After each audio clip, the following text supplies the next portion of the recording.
What's up, everybody? Welcome back to the live stream. I am back. I'm back, and I'm ready to, well, answer your questions. Just answer your questions, really. Whoa, Fly Tribe Magazine. Very good to see you in the chat. Look what I've got on my desk. Right, oh, wrong camera. Look what I've got on my desk right here. Fly Tribe Magazine. Just got this, actually didn't just get this issue. I got it, but I've been away from home and didn't get a chance to look at it.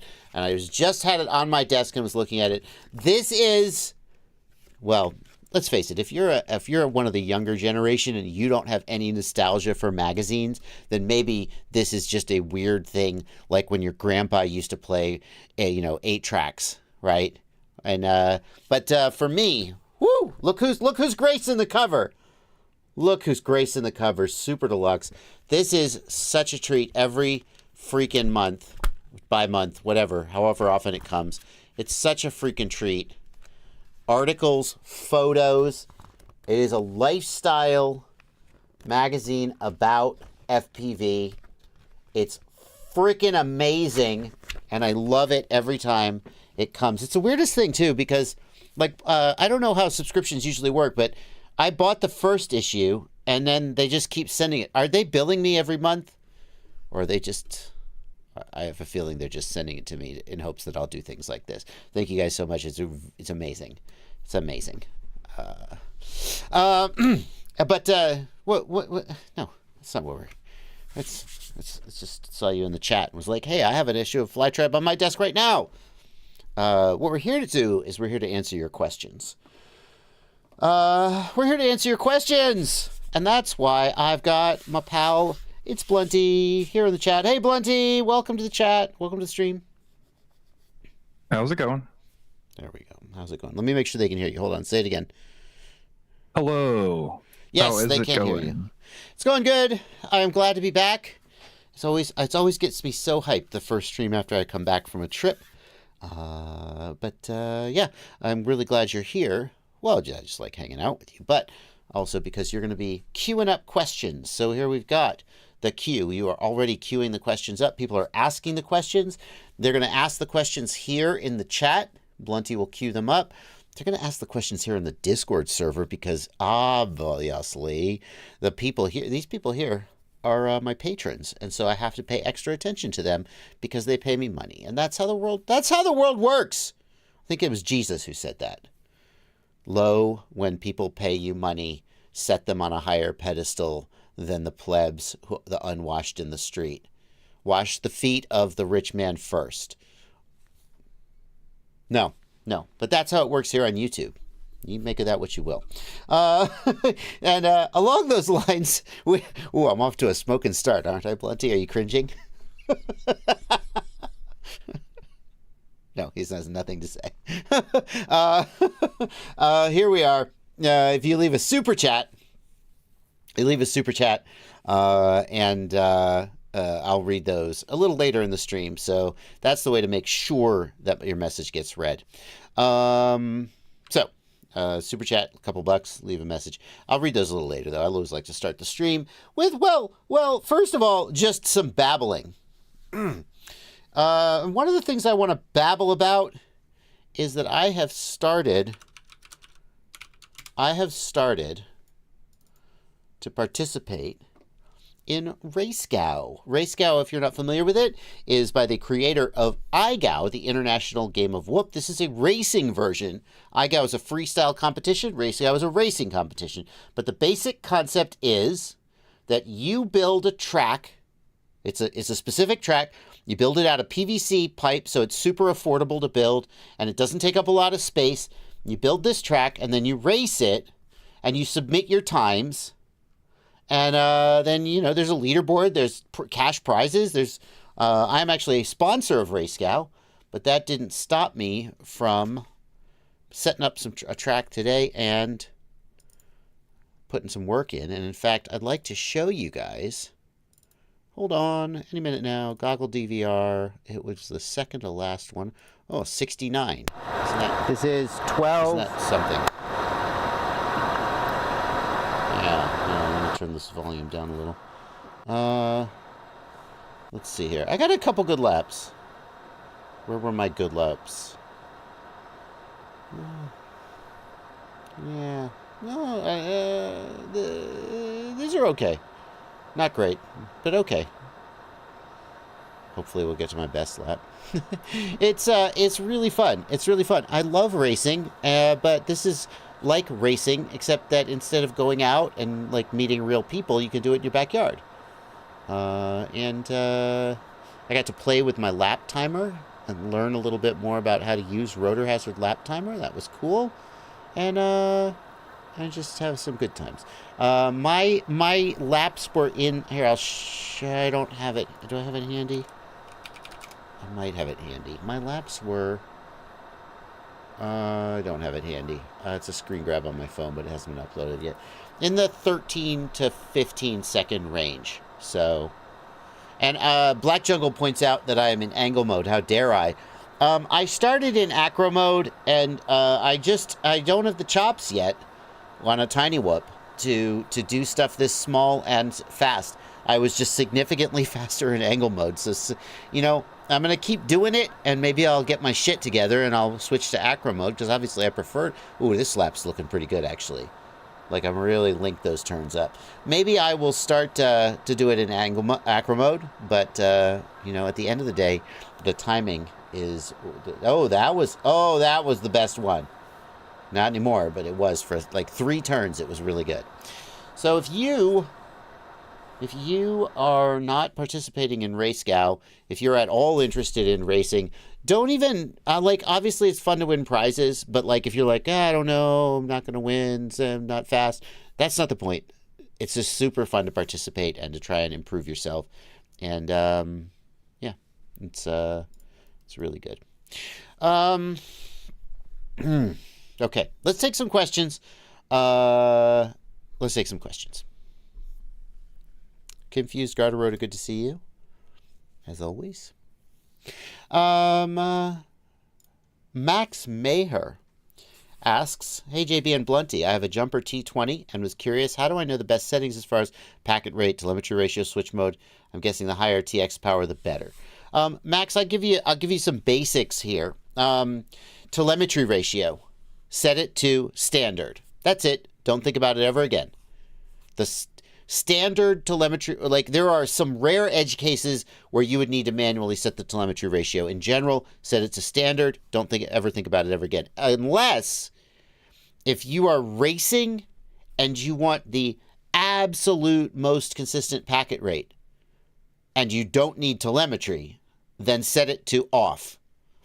Because what happens is every time telemetry packets are sent, there is a very brief interruption in the packet stream, and that some people might feel that they don't like that, like slight inconsistency. But set the telemetry to standard. As far as switch mode goes, good news, set it to wide. Never think about it again. Great. Hybrid switch mode is archaic, and I can't really think of a reason why anybody would need to do it. Just set the switch mode to wide. Leave it. Can I ask a quick question? Yeah, what is standard telemetry ratio? What does that mean? So standard telemetry, good question, Blunty. So the telemetry ratio is, so let's say you've got a packet rate of 50 hertz, right? So there is 50 packets sent per second, right? The telemetry ratio is what percent of those packets are going to be telemetry packets. And a telemetry packet means that the transmitter pauses and the receiver sends a telemetry data back, right? So there's an interruption in the control packet flow. And so the telemetry ratio is literally just a ratio. It's a divider. So if we had, let's keep the math simple. If we were at 100 hertz and we had a telemetry ratio of 1 over, it's a math isn't that simple because it's going to be 1 over 16 or 1 over 8. So it would be 1 every 12.5 packets if it's 1 over 8. But here's the thing. The reason that it's weird is that as your packet rate goes up, your telemetry rate also goes up, which is kind of pointless. Like, you need telemetry updates coming in every, like, once a second or twice a second or 10 times a second. But that's just fixed. So the problem used to be that as you went to a higher packet rate, you would have to manually change to a lower ratio. so that you are now at 1,000. You go from 100 hertz to 1,000 hertz. And then you'd have to take your packet ratio down by 10 to keep the rate at which the telemetry packets came in the same.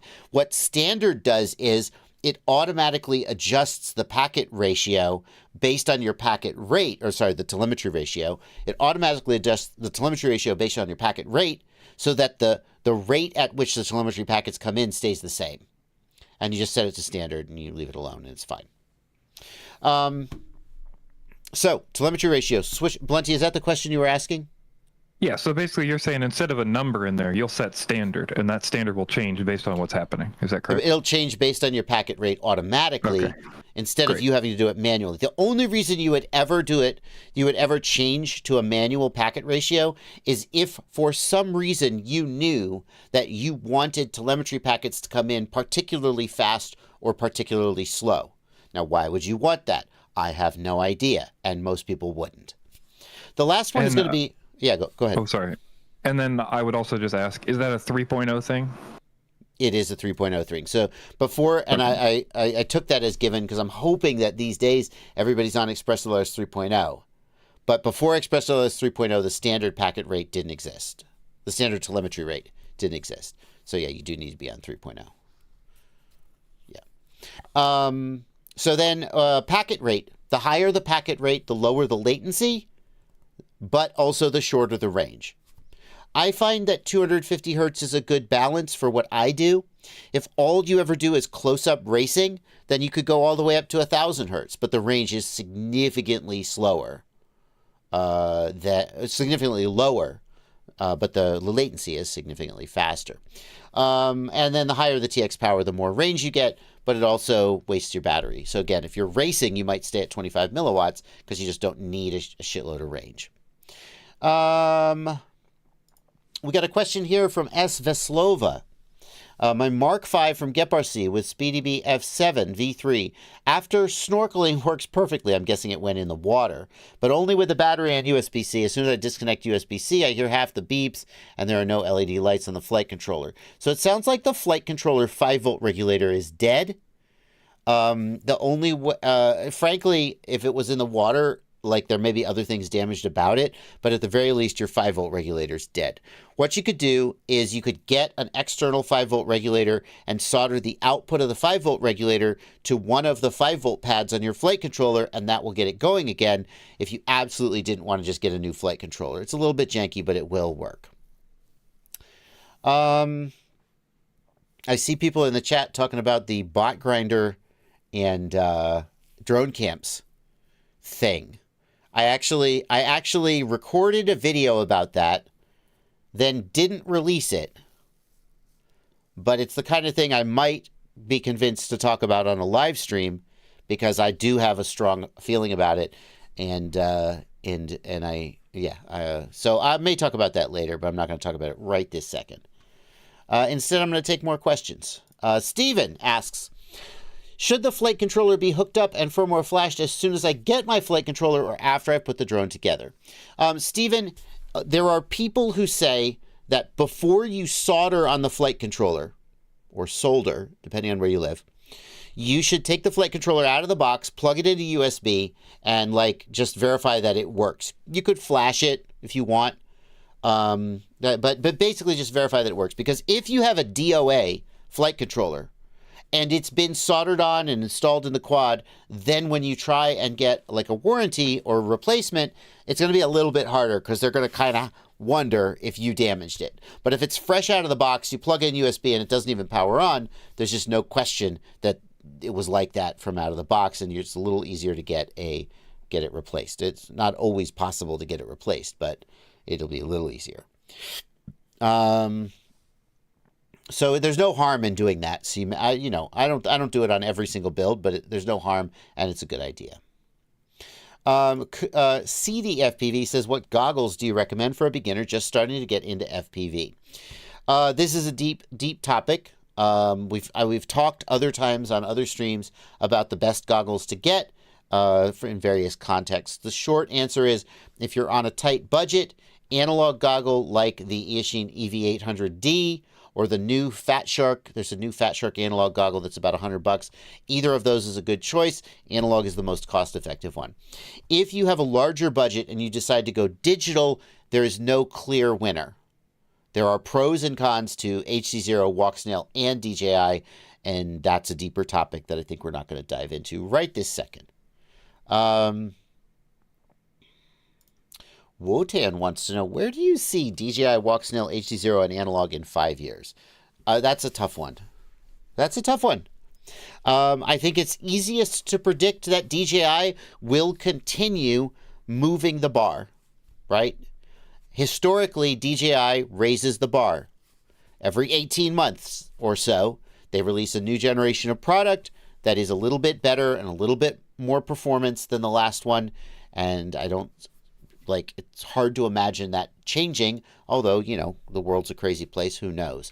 As far as Walksnail goes, Walksnail continues to do similar things, but at a slightly slower pace, and continues to innovate in ways that DJI doesn't, like the 1S video transmitter and so on. I think Walksnail is solidly cemented in the FPV community. There are plenty of Walksnail users. I don't see them going anywhere as long as they just continue to develop products that are good enough for people to want to use, or don't do anything dumb like just implode their company. And the same for HD0, although I think HD0 is in a tougher spot.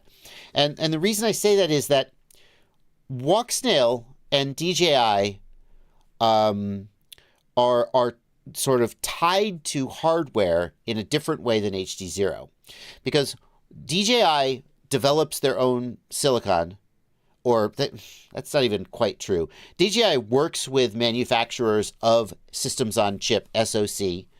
They work with them to develop silicon for their applications to do things like digital video encoding and so forth. And they have all the money in the world, so they can afford to do custom silicon. They can do new custom stuff every 18 months. But the key thing is that DJI stuff, their silicon, as I understand it, is not specifically proprietary to them. They work with somebody who's already making an SoC that does this kind of stuff to customize it and tailor it to their needs. Walksnail is using, as I understand it, off-the-shelf hardware to do their heavy lifting. And so, by the same token, when whoever it is that makes the board that Walksnail, or the chip that Walksnail puts on their video transmitter, and if Mads Tech were here, he'd know all the names. When whoever that is releases a new generation of board or a new generation of chip, Walksnail incorporates that. They haven't done this yet. We're still on the first generation of Walksnail hardware. But the second generation is supposedly coming in the August 2024 timeframe. We'll see if that's true. And that's because whoever makes their chip is releasing a new version of it that can do more cool stuff. But HD0 is in a tough spot because HD0, the core of HD0 is a custom chip that Carl designed. And I don't know if Carl did it himself. He had guys working with him. But it's his intellectual property. And in order for HD0 to fundamentally change, to have a generational update, he has to do all that development again. And that's a big ask. So, some would say that the entire HD0 project is Carl trying to recoup his investment on that chip that was not working out in other domains. Whether he's done that yet, I don't know. Whether he's got a second generation in the works, I don't know. But I think it's a lot harder for HD0 to have a radical generational shift because it's tied to this ASIC, I guess it is.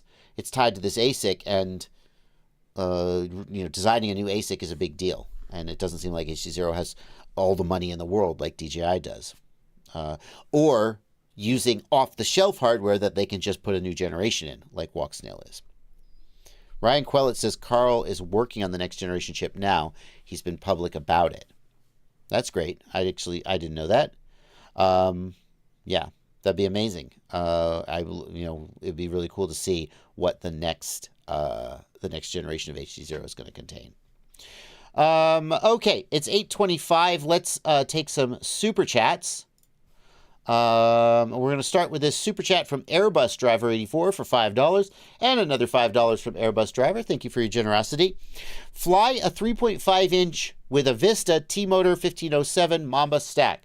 Avoiding remote ID requires a 20 gram reduction. Is the component or performance compromise worth it?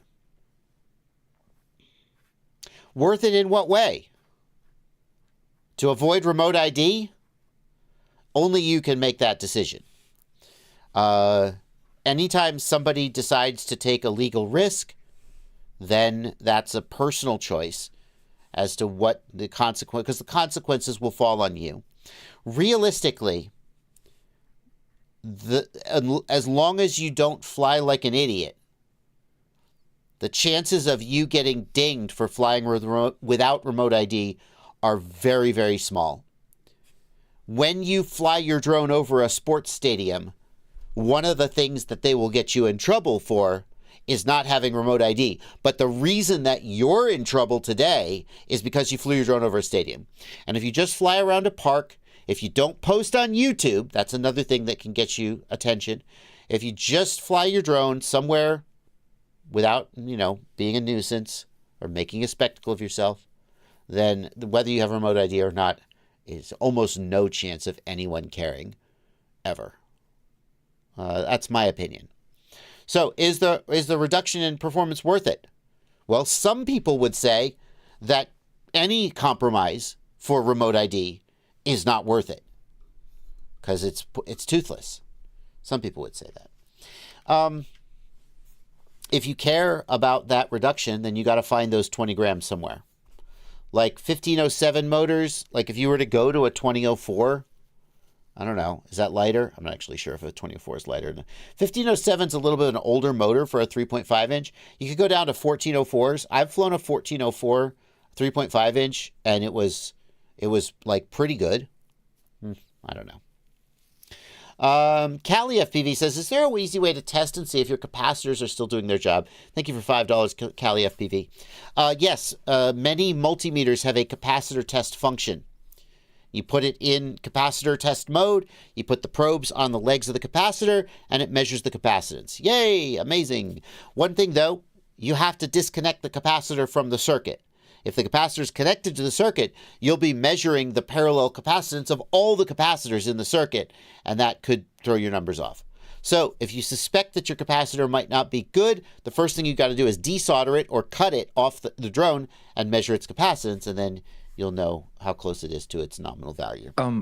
Yeah, Blunty. I would just say capacitors can fail in modes that make them look fine to a meter, but when you apply voltage to them, they do not work. So just be aware of that. So if the meter says the capacitance is way off, then it's way off. But if it says the capacitance is good, it could still be bad. Yeah, I know that from HVAC, because you can't just test a cap with a meter and it's good and it's good. It won't actually hold a load sometimes. So what do? You have to use a load tester. There's something you can buy called a load tester that you can put a load on a cap and get the capacitance out of it under load.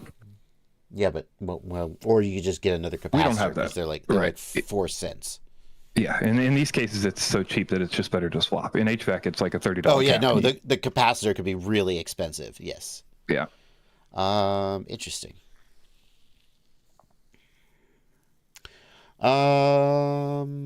Josh asks, the best tiny whoop for inside the apartment using DJI. Thank you for a $2 super chat, Josh. Josh, in my opinion, DJI is a poor choice for indoor tiny whooping because the weight of the DJI Air unit means that you can't get down to the smaller quads that really excel at tight indoor environments. Now, there are people out there who will show themselves ripping the shit out of an indoor tight little apartment with an 85 millimeter whoop, and they'll be like, what are you talking about, Bardwell? You're wrong. But people do exceptional things. It doesn't mean they're not exceptional. So I think most people would say that for flying indoors, a 65 or maybe a 75 millimeter is best. And by the time you get up to an 85 millimeter, it's going to be faster. It's going to be heavier. It's going to break more in crashes because of the additional weight. It's just not going to be ideal. Here's the thing. you can get a whoop at 85 millimeters and it'll carry an air unit pretty well. At 75 millimeters, they do exist, but the flight characteristics are pretty poor. So, like, is there a 75 millimeter version of the Flywoo Fly Lens? There is. Like, I would point you at something like this. This is the Flywoo Fly Lens 75. It's got an O3 air unit. It's a 75 millimeter whoop. And it's along the lines of the best you're going to get in terms of a DJI whoop that can fly indoors. But I just want to be realistic that there are... Oh, you can even get it with a naked O3. That's going to bring the weight down significantly.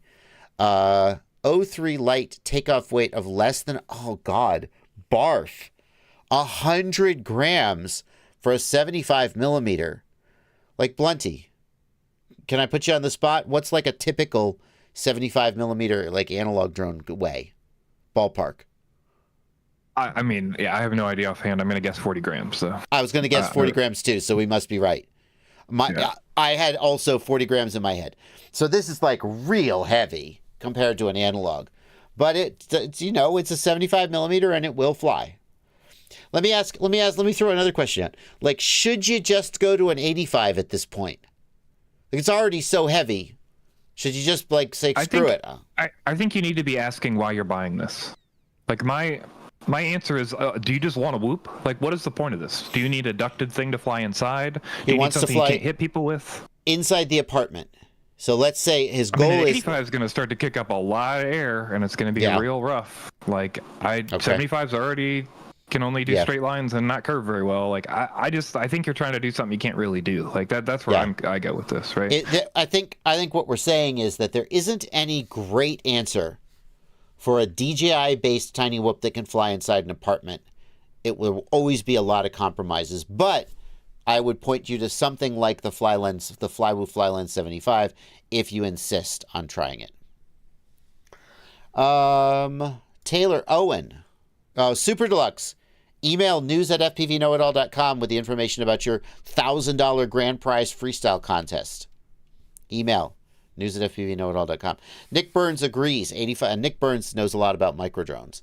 85 millimeter. By the way, good to see you, Nick. 85 millimeter is very twitchy inside. Throttle management is challenging. Hang on. Kai P says the Fly Lens without battery is 68 grams. So it's still getting up close to 100 grams, but they put 100 grams because that's the Japanese threshold for, like, registration or something. So maybe it's actually more like 80 grams. Still pretty bad. Taylor Owen, thank you for a $20 super chat. Thank you for your generosity. Why on Kiss Ultra V2 GPS return to home is only one thing to click and it works great, and on Betaflight it's a whole complicated thing? Because Betaflight is complicated. Kiss is easy to use. I mean, that's the answer. Betaflight's got a lot of parameters that you can tune and tweak. Kiss just works. Great.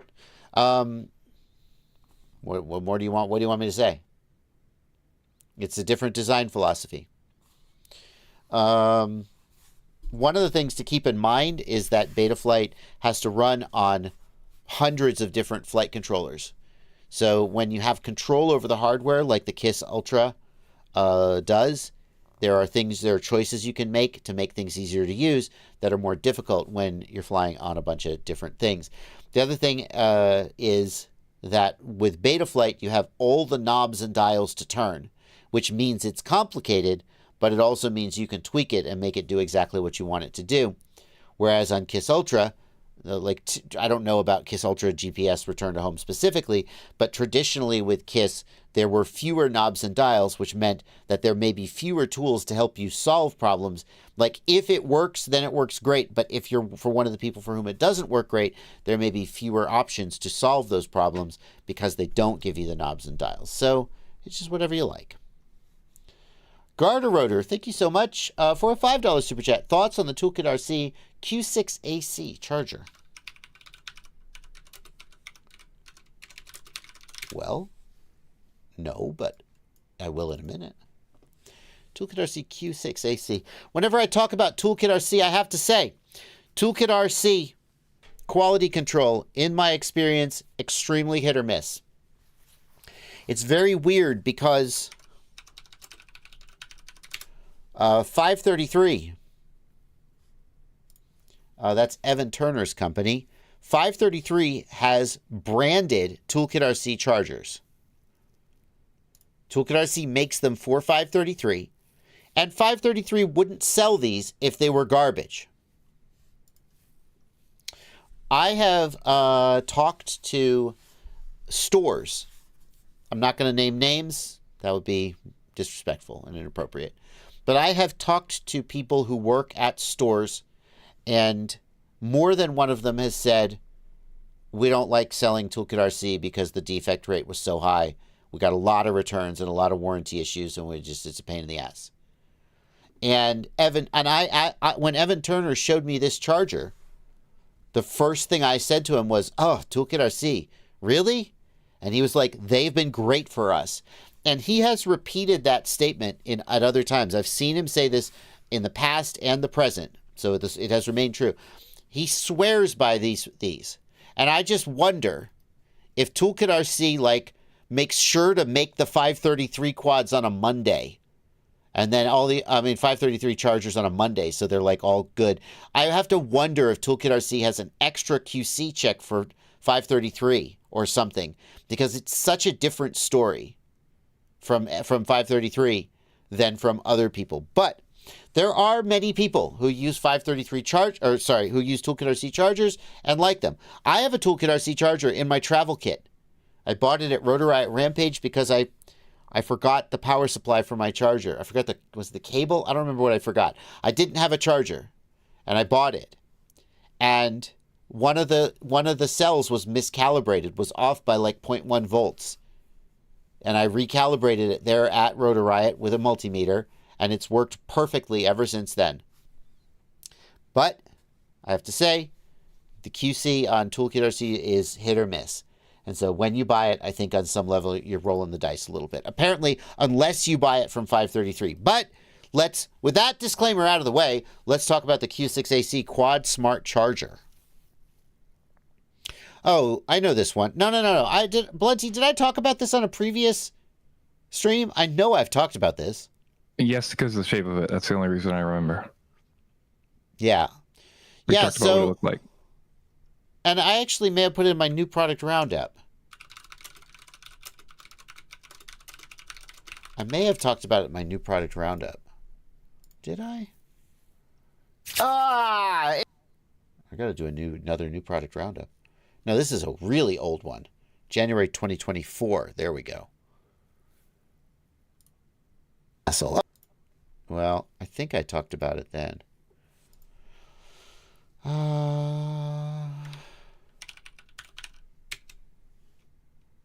Oh, yeah, I did. Okay. So if you want to find out more about my thoughts about this charger, I'm going to suggest you go here. I'm going to give you the link. But my thought is that it's pretty feature-packed. Here's the link. It's pretty feature-packed, and it's fairly price competitive, but I think you should cross-shop it against some chargers with a better reputation for reliability. That's the short version. Okay. Tyler Walker. Well, that K is really throwing me off, Tyler. But whatever you say, man, it's your name. Tyler Walker says, I just got my Crux 35 from HD0, only crashed it 2 times and broke the frame both times and bent 2 motors. That sucks. That really sucks. Either you crash hard or that's not a good frame. I'm going to say you crash hard. Thoughts on the new Quadifier Diamondback Pro Type F? Thank you for a $2 super chat. Bulldog FPV. What is that? It's a frame. Well, I tell you, I usually groan a little bit when people ask me my opinion on a frame, because for the most part, most frames are kind of just the same. There's not that much that distinguishes them. But I recently was asked to look at the SpeedyBee Mario frame. and was super impressed with it, and actually asked Speedy to send me one to review. It's actually in a box somewhere in this room. So maybe I'll be impressed with the Quadfire Diamondback Pro Type F. That's not the right screen. Most of the time when I look at a frame, the frame is fine. If you like this frame and you want to buy it, more power to you. Frame selection is as much an aesthetic choice as it is a functional choice. And so, like, maybe you just really like spikes. And this quad has a lot of spikes. And it just looks badass. It actually does look pretty badass. I love the coloring around the edges. Like, it's a pretty freaking badass quad, no doubt. Oh my god, it comes in purple. Best frame ever! I'm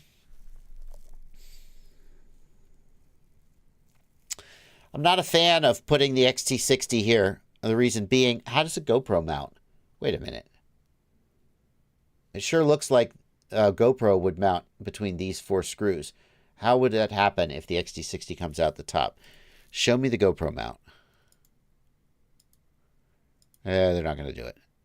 I'm not a fan of putting the XT60 here because if you fly with a GoPro, and if you don't fly with a GoPro, more power, it doesn't matter.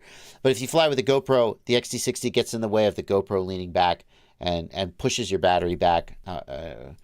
It makes sense, I think, to bring. I see why you're doing it, but it is it's more problematic than having it come out the rear.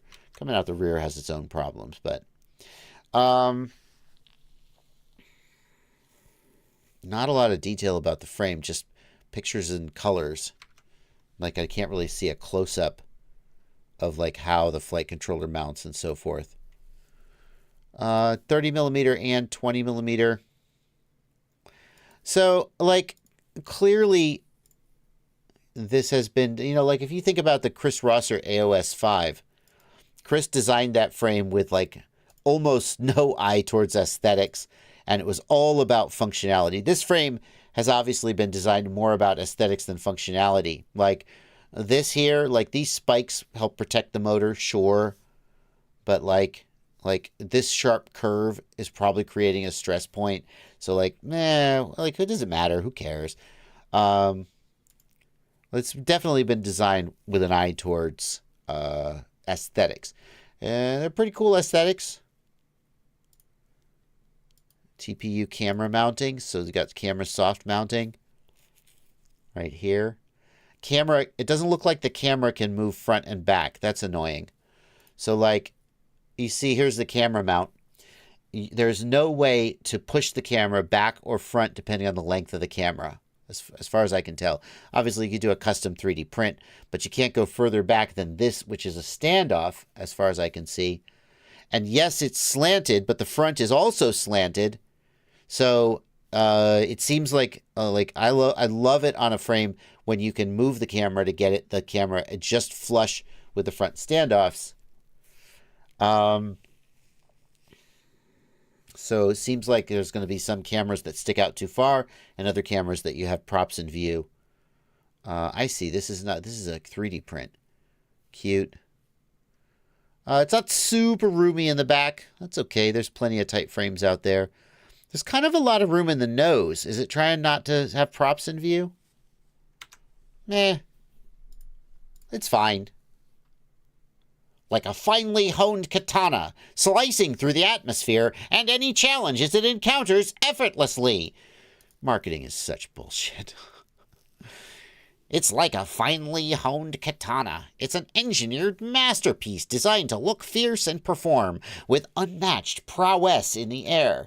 Really? It has unmatched prowess in the air? What the Well, now, Blunty, now I'm speaking your language, aren't I? Yes.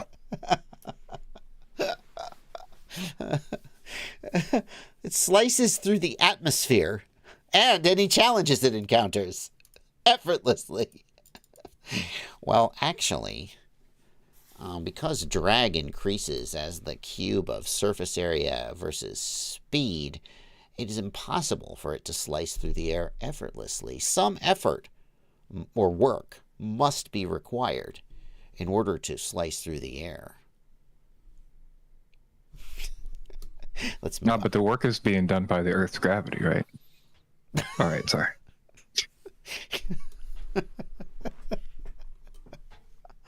20mm standoffs. It's just anyway. It's fine. It's like meh. It's not to my taste. I'll tell you that. I don't like spiky things. Remember those guitars, the Flying V? It's a fine guitar, but like I look at the flying, for those people don't know what a Flying V. Shame on you if you don't know what flying. This is a flying. Damn it, I'm pushing the wrong button today. This is a Flying V guitar. It was made famous by who played a flying? Who played a Flying V? Anyway, I don't know. But like I look at this guitar and I go, the fuck is the point of this? You know, it looks cool. Oh well, I don't care about. Clearly, I don't care about looking cool. I mean, right? Tyler says T-Motor 1408 3950 kV. I want to transfer everything over to your 3-inch frame. I don't have a 3-inch frame. But cool, you do you. Will these motors perform giving the extra weight? The extra weight, but a 1408 should be lighter than a 1507. What's the extra weight that you're talking about, Tyler? You fly... Oh, no, that's Airbus driver. Tyler Walker. You want to convert over from a 3.5 to a 3-inch frame. The frame you're going to switch to is heavier. 1408 is okay for a 3-inch. That'll be all right. I've seen a 3.5-inch on 1404s and liked it, so 1408 is bigger than a 1404. Cali FPV Blunty wants to know, paid $2 to find out if you've played Muff Divers 2 yet. Blunty, have you played Muff Divers 2 yet? Kelly said that was a autocorrect, and she does not know how that was in the autocorrect. But that is Helldivers 2. What is it called? Helldivers 2, and no, I have not. No, okay. Sure, Callie. No idea how that got in your autocorrect. Super embarrassing. Look, Callie. That's cool. Do some muff diving. Ask your parents, kids. Don't ask your parents, kids. Let's move on. Gray Hat has a detailed question in the Discord about piloting skills. If you could instantly have one other pilot's exact flying skills completely replacing your own, and now you fly like this person and not you, would you press the button? If no, who would it be? Wow. Yeah, no, I would do it. I would 100% do it. 100%. No hesitation. Like, I enjoy... Here's the thing. Like, look, what if you said, if you were able to swap lives with someone else, but you would never see your wife and kids again? Oh, that's hard, right? No, that's an easy choice. That's an easy choice, honey. I would choose you and the kids without hesitation. No, that's hard, because, like, right? But, like, you're just saying I immediately get to become a better pilot. What am I losing? My unique flair? Yeah, I just suddenly become a better pilot. Like, and let's face it, it's not like I'm like, no, I want to climb the mountain myself. I want to reach the peaks of performance through my own sweat of my brow. Let's face it. Like, I am not gonna be as good a pilot as Vanover or Min-Chan or you name it. I'm not. I'm the age I am. I've put in the amount of time that I have. I could be a better pilot than I am now, but you reach kid, when you're young, they tell you can be anything you want to be. And in a way that's true, like obviously in a way cynically that's not true. Like probably you're not going to grow up to be president or an astronaut or whatever, just statistically. But like when you're young, you have immense potential. And as you get older, that potential goes away and is cemented. That the ability to do anything goes away because of the things that you did. Instead of going to astronaut school, you married your sweetheart and you had kids. And now you're 45 and they don't have, you can't just go to become an astronaut at the age of 45 because your kids would miss you. And you're old and you're fat. And you're out of shape. And so I'm not going to be the best pilot. So if I could just snap my fingers and suddenly be an amazing pilot, 100%. Because then I would miss out on some things, though, wouldn't I? Like, one of the things that I think makes me good at what I do is that I take my own experience of learning something and I'm able to break it down into constituent parts and communicate it to other people in a way that they can understand and they can replicate. I can take someone who doesn't know how to fly and get them to fly nearly as good as me very quickly. But if I just snapped my fingers and suddenly I was the best pilot in the world, then I would be missing the steps where I learned. I would just be like, I don't know, I just do it. So I would also want with that button to have the process. I would want to also understand the process. But if you gave me that, I mean, who do you pick? You pick Minchan? He's incredible. Vanover? He's incredible. Evan Turner? Credible? Very good.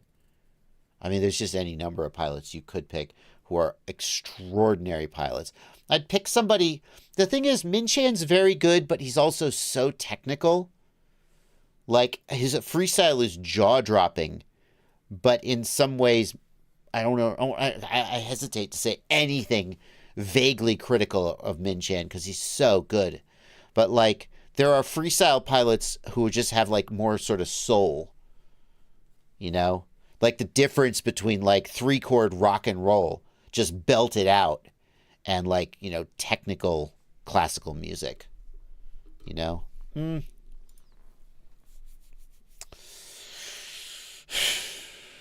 I mean, I probably, like, pick somebody like Vanover, who is both a great freestyle pilot and extremely technically skilled and versatile. I would want versatility. I would want the ability to do all the stuff.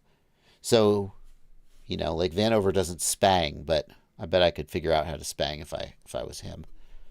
Anyway. Brown Solo, thank you for a $5 super chat. Is it possible to solder on 2 Crossfire Nanos as like a full Crossfire diversity receiver? In short, no. I don't believe so, no. Does Crossfire support? No, that'd be diverse. That'd be redundancy, not diversity.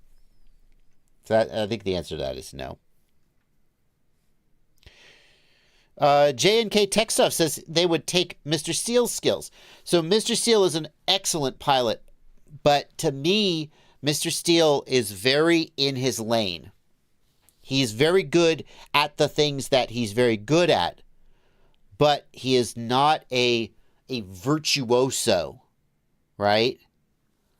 Like think I want to be a studio musician of freestyle, of FPV piloting. A studio musician comes in and they can sit down and they can play like any genre. Well, not literally any genre, but they just show up and they have all this musical ability at their fingers. And it feels a little bit like Mr. Steele is kind of like in his lane and hasn't stretched out of his comfort zone in the way that somebody who's like, okay, here's the new trick, I'm going to learn it. Like, I've never seen Mr. Steele trippy spin. Mr. Steele sees people trippy spinning and he doesn't go, that's a cool trick, I have to learn that. He's like, no, I'm good. I got my thing. So I actually wouldn't pick him because I would be more interested in sort of broadening my horizons. Thank you for everything you've done. My wife and I love listening to your Q&A like a podcast. Thank you, LiFPV. And thank you for a $10 super chat. Alan Siafi.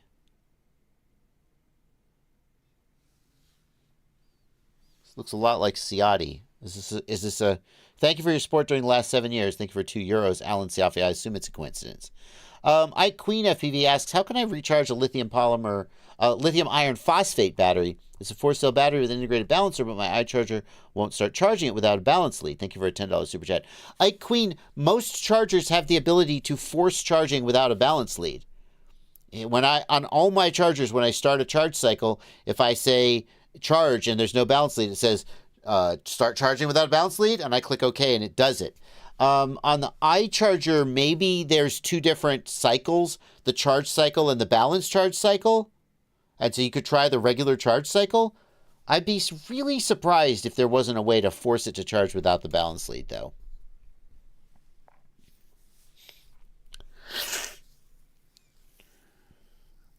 ISDT absolutely does charge without a balance lead, Grim Ripper. I like him. I'm so sure of that.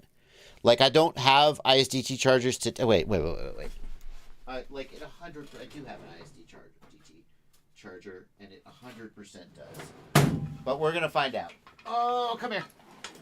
Come here. My big old... We're going to plug a 5S in one side as a source. Dot. And we're going to plug a... I don't know. What's this? Oh, that's not a battery. Oh, we'll plug a 5S in the other side. Hey! Doesn't matter. And let's see. Cells.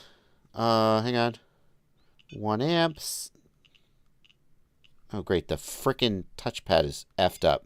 Are you frickin' kidding me? Oh, shut your damn mouth. Friggin' touchpad is messed up. Come on. Cells. 5S. Oh, shh. Piece of shit. The frickin' touchpad is messed up. And I can't select the menu items. Are you joking? What if I lick it? What if I lick it and rub it off? Oh, that fixed it. Great. No, it didn't.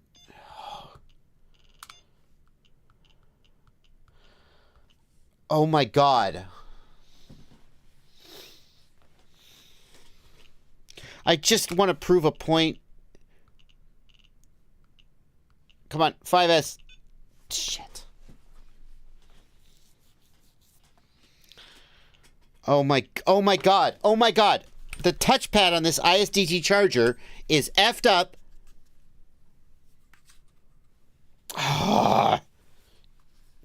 What a waste.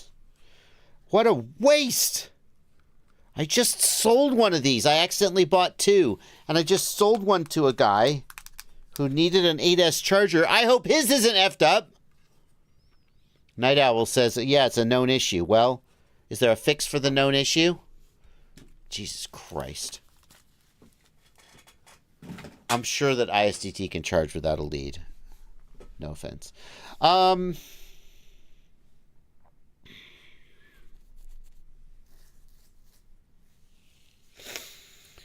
How do you calibrate? How do I calibrate it without the freaking thing working? I can't get in the menu.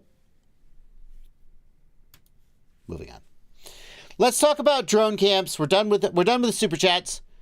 We got questions queued up. I think it's a good time to talk about drone camps and bot grinder and Blunty. I'm gonna put a maximum 12-minute timer on this. Okay, Blunty? I don't want to rant about this for a long time. Okay. But I do want to talk about it. You have until 8:10.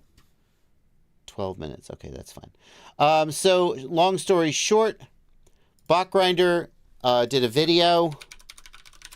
Oh, now I feel I'm under pressure. Now I'm under pressure. Bot Grinder did a video. Are influencers ruining FPV? It's actually really cool. I don't agree with everything Bot Grinder said in this video. But that's okay. We're grown adults. I actually really enjoyed Bot Grinder doing this kind of video essay format. It was really enjoyable to watch, and I actually think he's really good at it. I really like these videos where someone lays out the history of something for 15 minutes in a sort of an expository way. It was really good. And one of the things he did... There are some channels out there that'll have affiliate links to every damn drone, and every drone... There you go. That's it. He said there are some channels out there that'll have affiliate links to every damn drone, and babada babada babada babada, he put these thumbnails up. Well, It was the best drone that. That's it. Well, guess what? Did he respond to my comment? Okay. He got a cease and desist from. He got a cease and desist from. Yeah, I know. From drone camps, sort of. Now, I want to tell you that I reached out to drone camps and said, "Bro, did you really do this?" And he said, "I'm not going to share the intimate details of our conversation, but I wanted to know, number one, did you really do this? Is this for real? Because I don't want to assume that it's real when it's like fake in some way and like badmouth you, because I'm totally going to badmouth you." And he was like, "Yeah, no, he confirmed it was real." And then I said to him everything I'm going to say to you. And I said, knowing all the things that I said, do you still feel like this is a course of action you feel committed to? And he, in short, said, yep. So I want to be clear. I'm not talking out of school. I'm not talking behind anybody's back. I have had this conversation with drone camps privately. The cease and desist is bullshit. So the first reason it's bullshit, again, apologies, parents, if your kids are watching, but this is a swearing segment. The first reason it's bullshit is that it's actually just completely badly written. Statutory law of the state of Philadelphia prohibits the unlawful defamation of character or misrepresentation. For examples, refer to Exhibit A to this letter. The statements was Justin Davis saw the content on Bachgrinder YouTube channel on February 17th at this link and is willfully misleading and without merit because blah, blah, blah. This is not grammatically correct. So I don't know what happened here. A lawyer didn't write this. I'm going to guess that drone camps went to ChatGPT, asked them for a cease and desist letter, and then didn't proofread it because it's not even grammatically correct. But here's the thing. Defamation in the United States requires a false statement of fact, okay? The statement must be false, and only factual statements can be false. Statements of opinion cannot be defamation unless the opinion can be inferred to be based on facts, okay? So if I were to say, in my opinion, you have herpes, and that were to cause harm to you, that would be an opinion, but it's kind of a statement of fact. But what Bachgrinder said basically was that some people just have, they're basically just shilling for drones, and they're not really very selective about what they put affiliate links to. And that's clearly a statement of opinion, right? There is no factual basis for, I think these people don't vet their things that they do affiliate links for sufficiently. So this cannot be defamation. In addition, Drone Camps is a public figure because he is a YouTuber, and YouTubers, I think, I'm not a lawyer, but I think they would meet the standard of a public figure. And if you're a public figure, the statement must be made with negligence or actual malice, which means that you would have had to know that the statement was false and say it anyway. And in other words, there is no legal basis for defamation here. This is a complete attempt at a bullshit scare letter. And I hate it. It's bullying. It's ineffective bullying. He didn't even go hire a lawyer to write a real C&D. It's crap bullying. It's not legally sound, and it makes him look like a weak. It makes him look petty. It's a mistake. It's a mistake. The only downsides here for Justin Davis, Drone Camps, because even if he was legally correct, and then Bachgrinder took the thing down, how much damage is that really doing?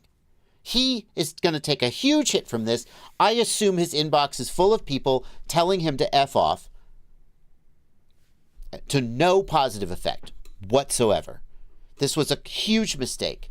Huge. Pretty woman.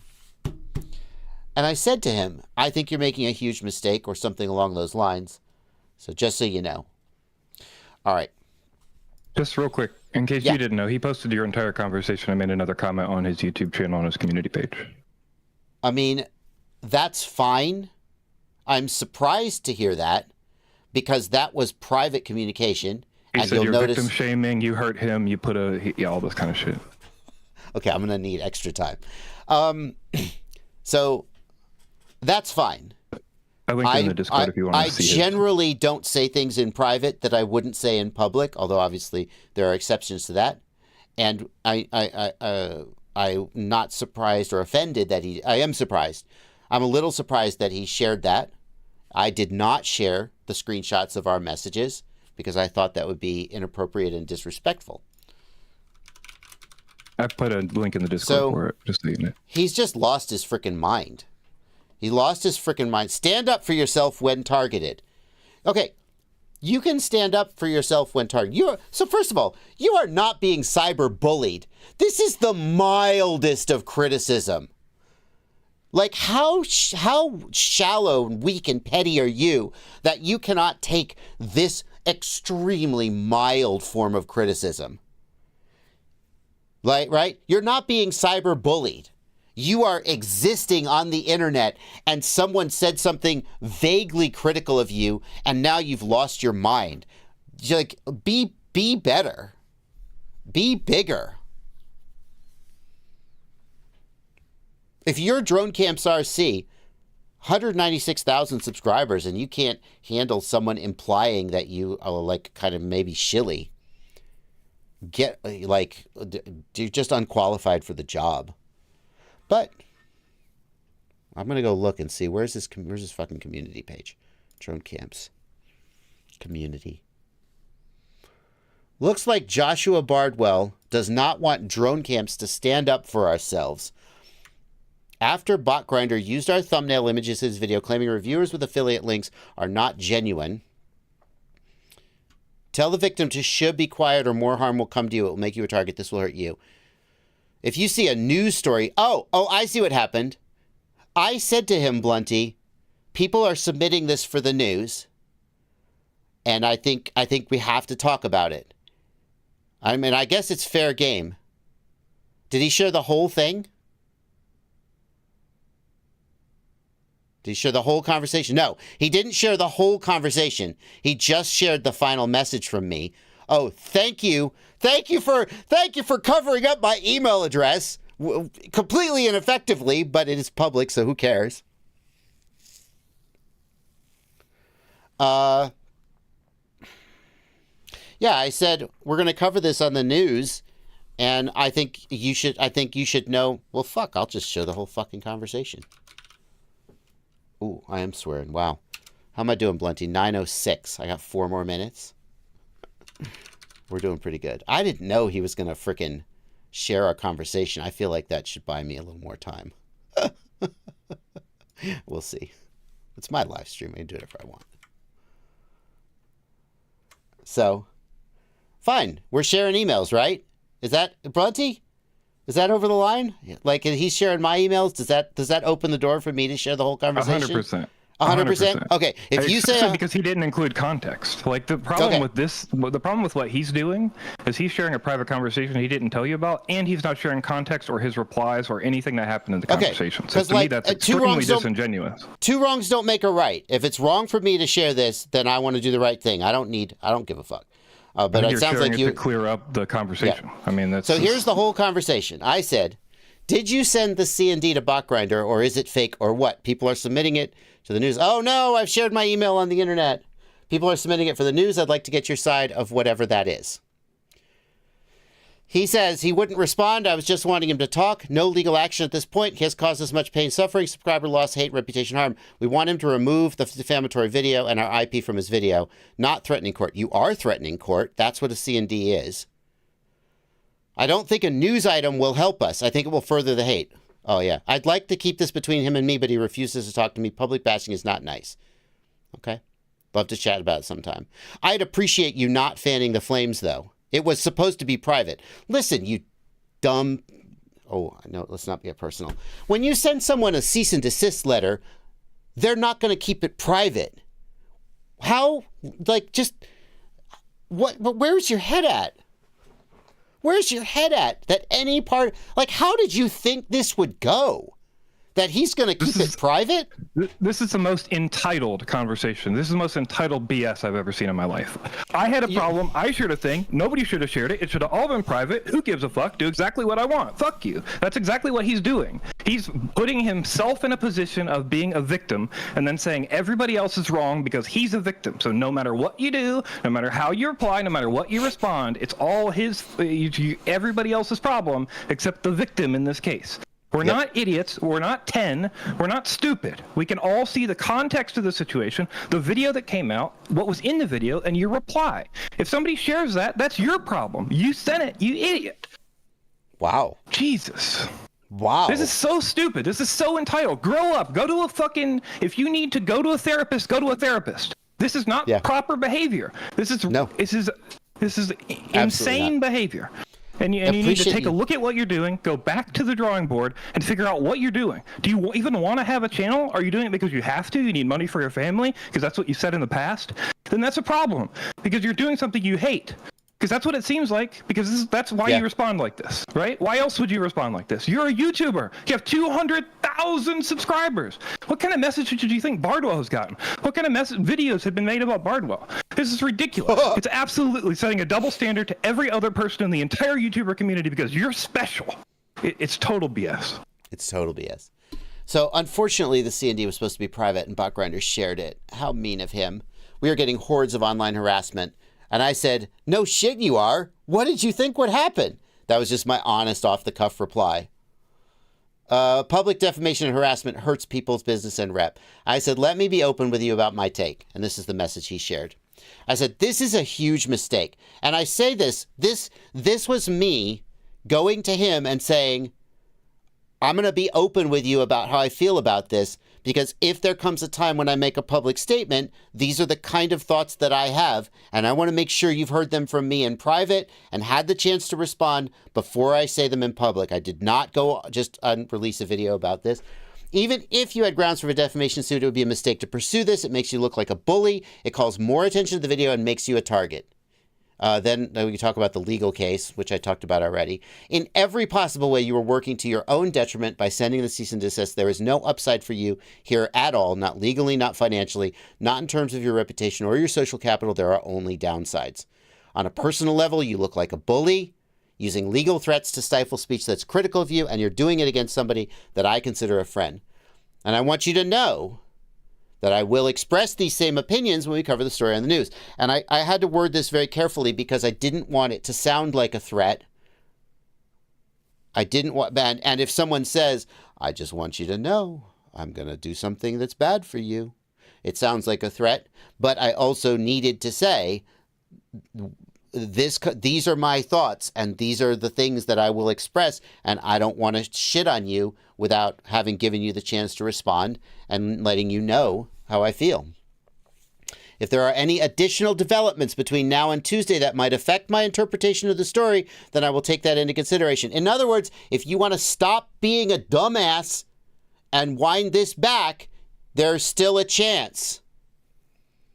My personal recommendation is that you make a public statement withdrawing the C&D, explain that it was a mistake, and try to look like somebody who is able to take criticism without getting offended, instead of somebody who resorts to legal threats at the smallest slight.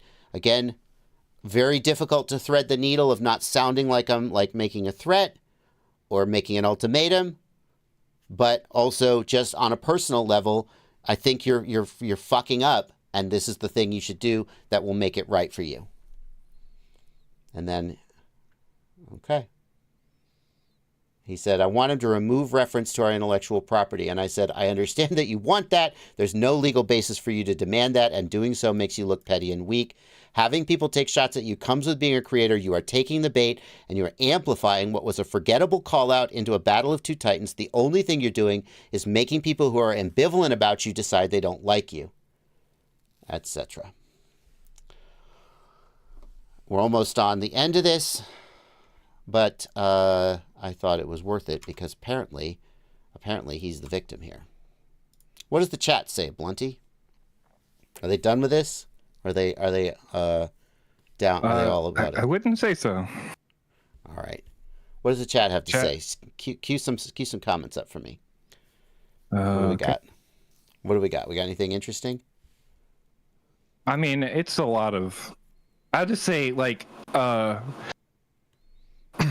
Yeah, I don't know. There's a difference between like disagreeing with somebody like we're doing and like I know I called him an idiot, right? But like that's because this is really idiotic. But there's a difference between that and like making up fake names for somebody or making lies about people, right? And that's what's happening in the chat. So I just want to make sure the chat is aware that like we're not here to like totally shit on people for no reason. We're here to have a conversation about I this. think what you're saying is saying like this is idiotic behavior, you're being dumb, is different than just like bullying, cyberbullying and brigading.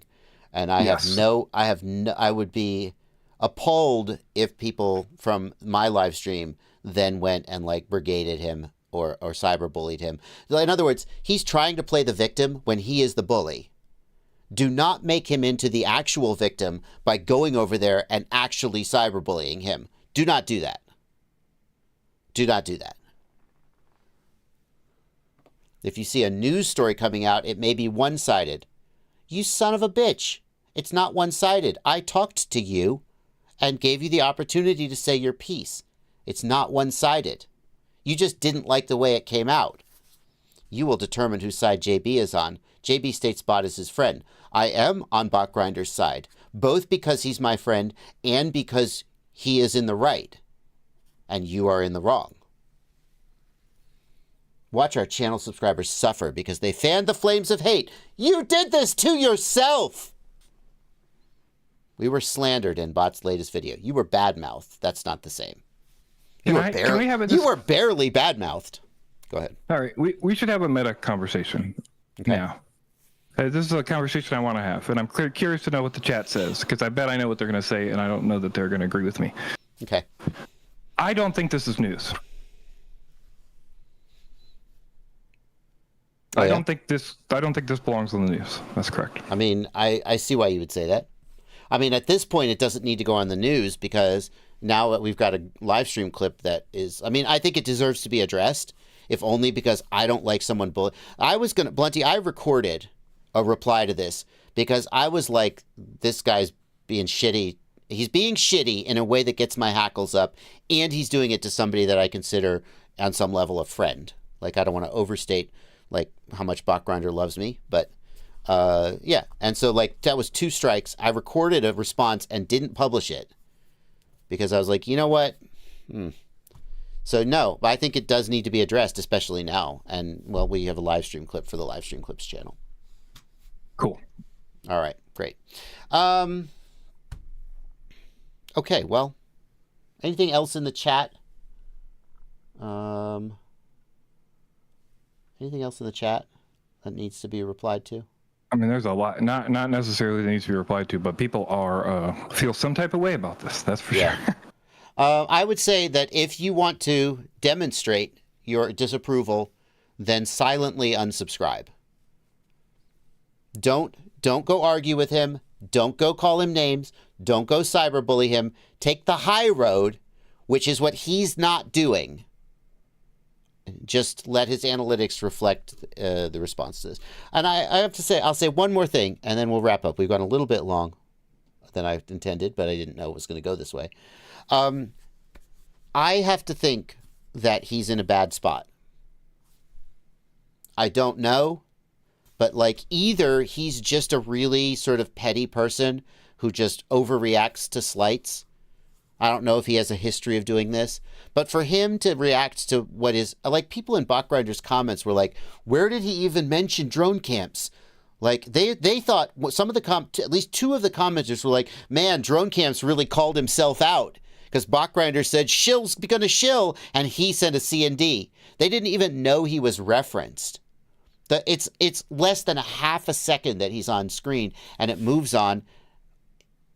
And so for him to react like this and double down and triple down makes me wonder if he's losing subscribers or losing revenue and really worried about his future and he feels like he has to do this. And if he is in a bad spot, then I feel for him. I would say that. Okie dokie. Hey, I would say one more thing. Go get a real job. Stop doing this if you can't take the criticism. You're on a place where you get criticized. You can either block the comments, learn to ignore other videos, and deal with your life, or you got to move on, man. Because there's no, if you're gonna. The problem I have here is that we've heard him say before, you're hurting his livelihood. That's when he got in the argument with you last time, a year or however long it was ago. I made a slightly critical comment about him. Yeah, and so his argument was you're hurting his livelihood. You're taking money away from his family. And the way I think about that is like, if that's the case, if you can't handle the criticism and you can't run your channel in such a way as a single comment from another creator tanks your channel such that you can't afford to pay your bills, like it's time to reconsider what you're doing. You're acting like there's no other solution. This is what you're doing, and this is the only option, and I'm going to die if I don't do this. And I feel like there's a disconnect between that and then the responses you have to criticism. That's all that I will say. Yeah. I mean, here's the I don't like comments other people make, but I just block them, and I don't ever have to read it again.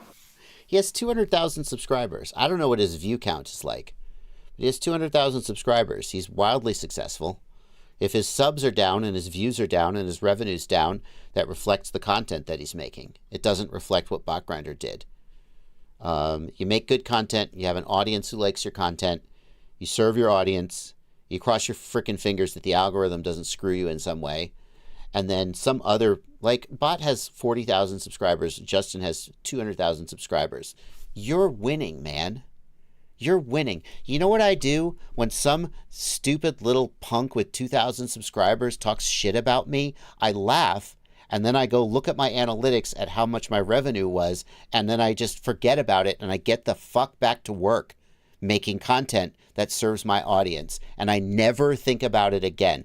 And I haven't always been that way. This has been a hard-learned lesson.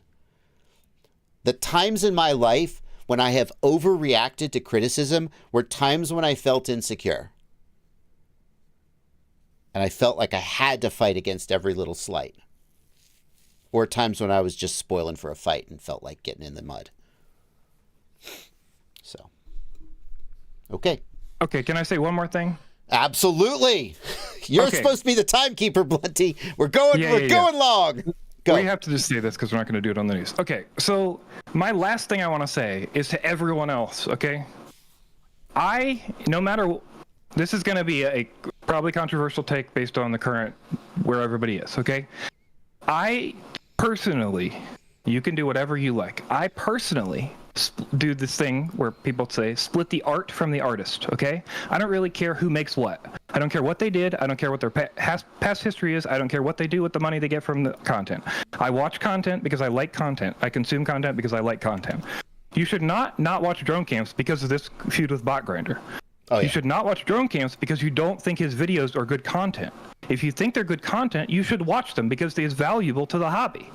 Absolutely. Like the feud has nothing to do with whether you watch him or not, whether you subscribe or not. That's my opinion. You should do that based on his content and how you feel about his content, not his candor. That's my 2 cents.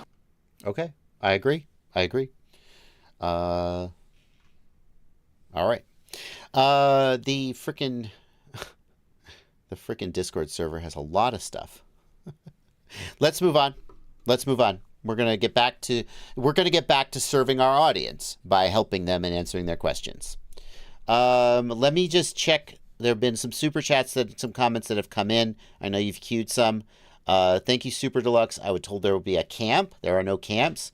Super Deluxe says he's out trying to out dono. I love it when people get into donation wars. It's so good for me. Super Deluxe, baller, dude. Freaking baller on the copy of. I don't know what this is. That West Side. I don't know what that finger would mean. I hope it's not a gang sign. Congratulations. Vicky Barati. This is for Blunty. Thank you for anything. 9490.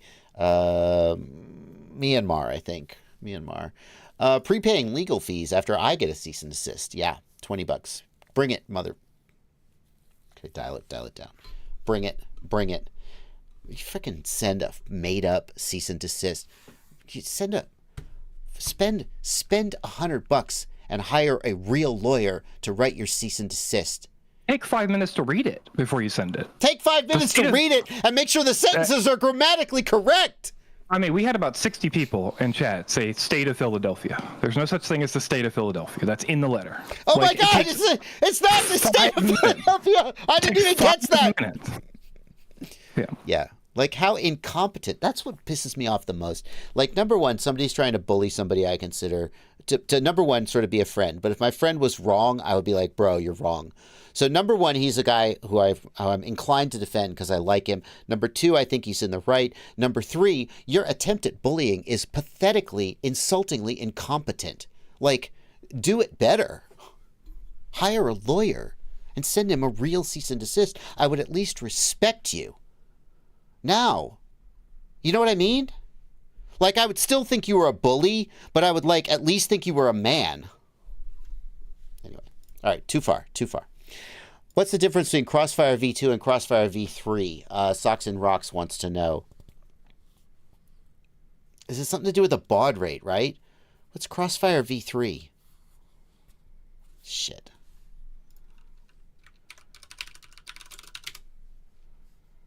Uh... 07 V3, was that when they did the baud change? Yeah, I think it is when they did the baud change. But what's the baud change?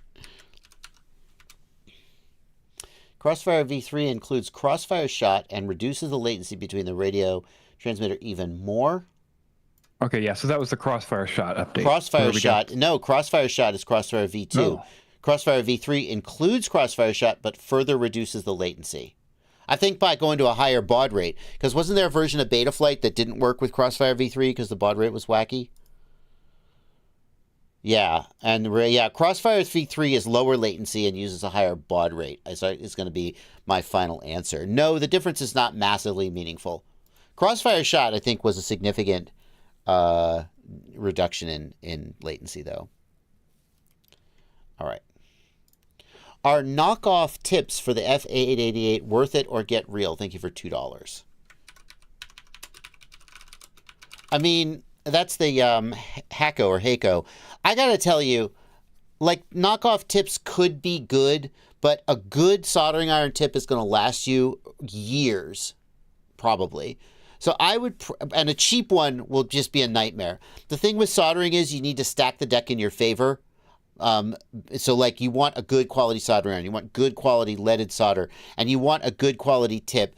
The standard Hako tips can't be that much more expensive, especially given that it's going to be amortized over years of use. I would probably just buy the real tip, unless you knew for a fact that these knockoff tips were good quality.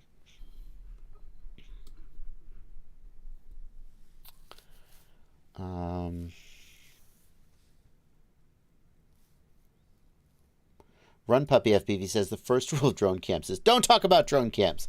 Well, I don't, usually. I feel, thank you for $5, Run Puppy. I feel a little bit bad about this because, like, I really, and I think my actions bear this out, I really don't like to interject myself in playground drama, and I don't like to try to get clicks or views by stirring up drama. It makes me feel bad. It makes me feel dirty. And it just generates negative energy that makes everyone hateful. And there's just enough of that in the world. We don't need that. But this is shitty behavior that needs to be called out. And I think that Drone Camps is saying the same thing about me and Bot Grinder. And you can feel free to pick a side.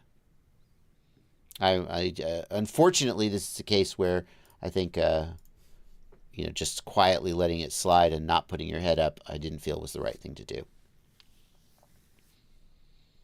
You want to hear I have a story to tell you, Blunty. We'll answer more questions. So, Blunty, I got a subpoena, not from Drone Camps. This is unrelated. Well, vaguely related. I got a subpoena in the mail the other day. Here's why I got a subpoena. A couple weeks ago, I was driving home, and I saw in a parking lot, I was just at a red light, and I see in the parking lot, it looks like there's this guy, and it looks like he is being aggressive to this woman, and I think he might be about to, like, hit her, or he's kind of got his hands on her, and it looks like he might be about to maybe, like, he's trying to get her to get in the car and leave with him. And it just gave me a really bad vibe. I didn't like it. And so as I go through the red light, I pull into the next parking lot, and I don't know what I'm going to do. Like, I don't know. Like, I'm not going to, like, go down and get in a fight with him, probably. Like, but I don't know what I'm going to do. But I just don't feel comfortable driving away and not knowing how the situation resolved itself and not having the opportunity, if I felt like there was something I should do, to have done it. I just can't leave it alone. So I pull in, and as I get out of my car, in the time it's taken me to, like, turn the corner and pull into the parking lot, a car is driving. I don't know where this car came from. He is attacking the car with his bare fists and feet, and he falls down, and the car runs over his leg and breaks his leg. And an ambulance comes, they take him away, and the police come. And I thought, I need to make sure that the police know what I saw, because I don't want this guy to be like, he ran over my leg and I was an innocent victim. I mean, I'm sure there's video footage, but just in case there isn't, I want to make a testimony that this guy was being really aggressive to this woman and I didn't have a good feeling about it. So I tell the cop that. He's like, cool, thank you. He gets my name and number, and he leaves. And I leave. And I got a subpoena to go testify in this case. So that's kind of cool. And it's one of those times, that's what got me on this topic. Well, it's just an interesting thing that happened to me. But it's one of those times where, like, you just look at the situation and go, I can't just keep my head down here. I have to interject myself in this situation in some way. And I kind of felt that way when I saw how Bachgrinder was getting treated too. Anyway. Yeah. Don't attack a car with your bare hands. You will lose. You will lose. Okay. Back to the questions. Back to the live stream. Is there a kit or tool that you recommend to crimp and make connectors? Had a whoop motor wire pull out, would like to fix it, would like to be able to cut the wires down, but still use the plugs on the flight controller. To tell you the truth, Clark Air Sports, no. So, like, there are crimp tools. Crimping is a huge pain in the ass. It's so not worth it.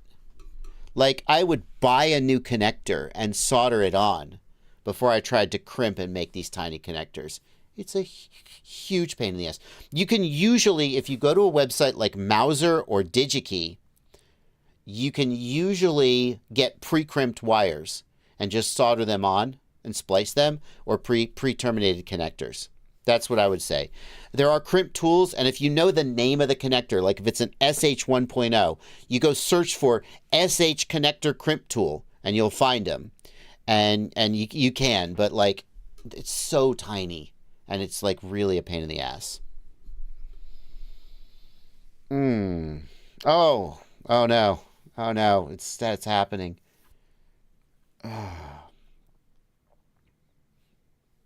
We're not gonna rehash this in the comments now that Drone Camps is here. We're definitely not gonna be. I swear to God, Blunty, immediately time out anyone who is rude to Drone Camps. I'm not joking. We're not gonna brigade, and we're not gonna bully. We are absolutely not gonna do that. So we're also not going to relitigate this whole thing. Drone Camps, you have a channel. Feel free to go over to your channel and say whatever you feel like needs to be said. We're not going to relitigate this in the comments either, though. Fair enough? I mean, Drone Camps, what do you think is going to happen in my chat? You think the audience is going to be like, wow, he was right the whole time? You're just poking your head up, and you're further victimizing yourself by having people, yeah. Okay. Okay.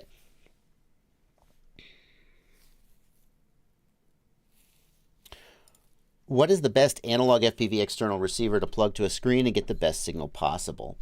The best external receiver is a Fusion or a Rapid Fire. It's the same module that's really good to use in goggles. You just need to get a little case, like you could get something.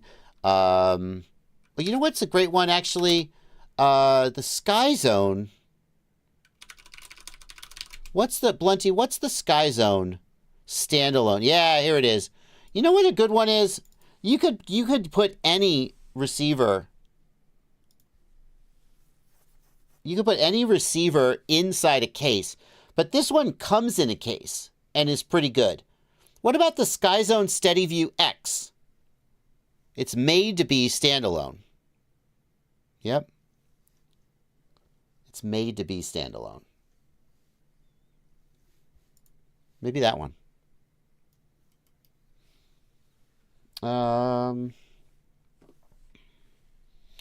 How can I get more range out of my drone for free? Good question. Ooh, that's a tough one. You could raise the antenna up further away from the body of the drone. That usually increases your range. Maybe you're talking about control link? Probably not. But well, if it's the control, yeah, if it's the control link, if it's Express LRS, you go down to a lower packet rate, like 50 hertz versus 500 hertz. That'll give you more range for free. Make sure you're at the maximum output power.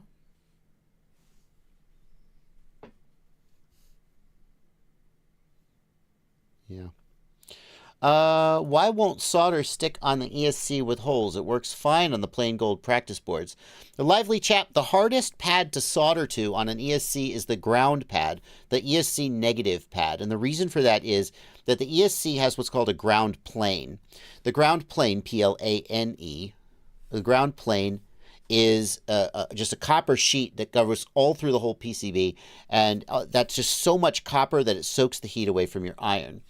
The answer to getting the solder to stick usually is that you need to get enough heat into the ground, into the ESC minus pad, to get it to stick. And if your soldering iron is weak, if your tip is corroded, if your tip does not have a good surface contact, or if your technique is not up to snuff, that's the pad where you will struggle the most. You need to be on a high temperature. You need to have a large tip, like a heavy tip if you could. You need to use flux, and you need to be using... All right.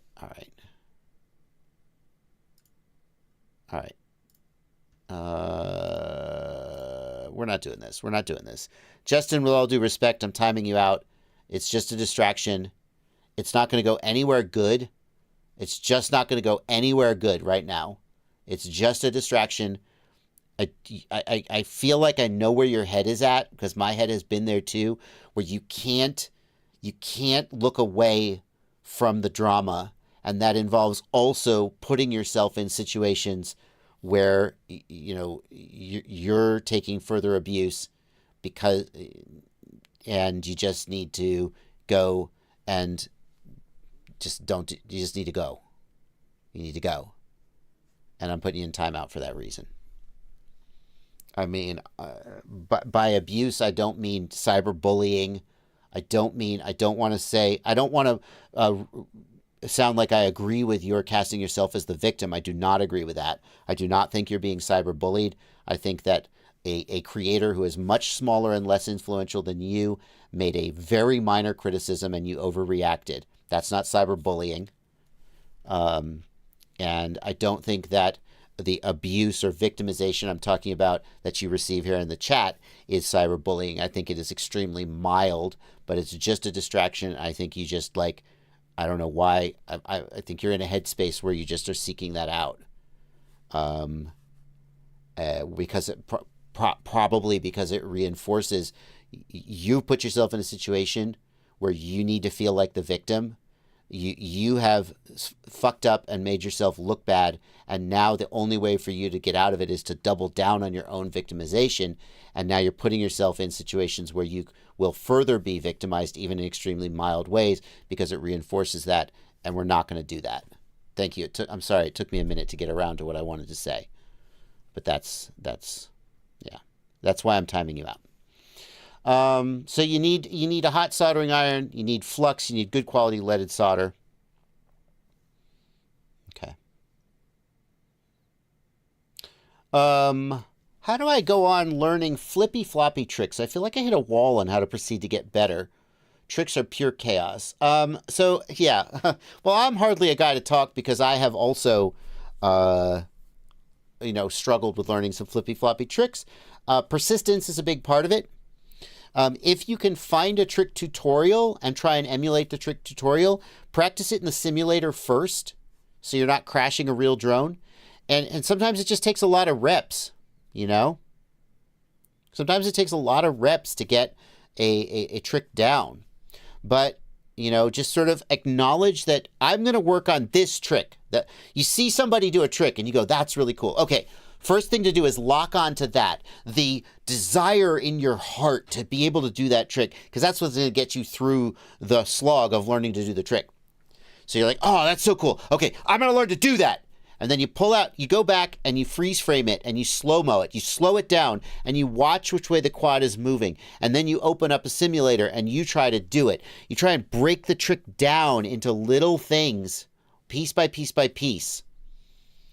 And you try and emulate the trick. Look for a trick tutorial. And then you just keep working it. You just keep working it. And you crash a lot, and that's why you start in the simulator. That's it. That's how I learned tricks. And then eventually, nope, we're not doing that. Oh, he's already gone. Thank you, Blunty. I got it. Thank you, dude. Great team. You're a great team. Eventually, you get to a point where you start incorporating that trick into your lines, right? And then it becomes sort of just a thing you do, and you just whip it out. What does when in doubt, throttle out mean? Is it always the move? No. I was flying somewhere I knew and video dropped off very suddenly. Instinct based on the adage was to throttle hard and try and get video back. I didn't get it back. And so by doing that now, instead of being crashed where I knew it was somewhere, who knows? Thankfully, I did get it back. So when in doubt, throttle out to me means that, you know that thing where you're crashing and you're kind of bouncing off the trees and you're like, oh shit, I'm going to end up at the top of a tree. Wow, I apologize. I've really taken all the censoring off and I'm just swearing freely now. Whew. Sorry, parents, this isn't the stream for you. You're bouncing through the treetops and you're like, I'm going to get stuck in a tree. That's the time to like just jam that throttle and freaking get out of that tree. You're on the ground and you've crashed into the ground and the quad's going and there's a chance you could get back in the air and it kind of bounces in the air. Boom, pop up in the air. It doesn't mean wildly jam the throttle at any time, because obviously that you could hurt people, you could damage property, you could break your quad. To me, there's some selectivity to when in doubt, throttle out. But it does mean that disarming shouldn't always be the first thing you do when you're crashing. Sometimes it should. And if you get it wrong, you could damage a motor, damage an ESC, or God forbid, injure a person. So it just sounds good, though.